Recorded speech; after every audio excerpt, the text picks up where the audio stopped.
Hey, I'm back with a tip for you guys. So I don't know if you can tell. This is actually not that bad, but usually I can't even see what's behind me because it's so dark.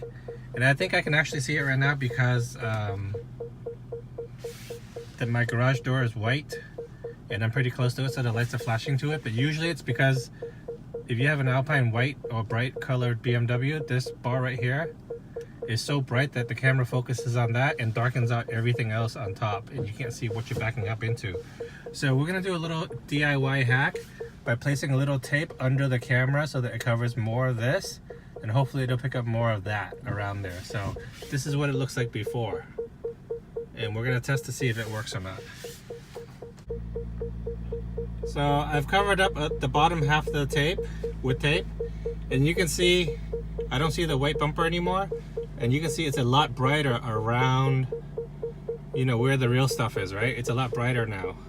So definitely an improvement, but I want to move that tape a little lower so I can see maybe the tip or the edge of my bumper. So I'm going to move it down a little bit. But there's progress and there's hope. Okay, so now you can see like a little bit of my bumper in the middle. So the backup camera is actually a little curved. It's not a flat surface, so it's not easy to tape it up the right way. So I think I'm gonna stick with this and see how it goes. But you can tell already that the picture is a lot brighter than before, right?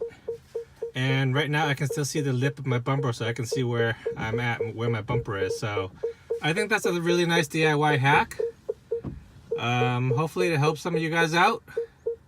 It's definitely more applicable for folks with bright colored cars like this Alpine White BMW 340.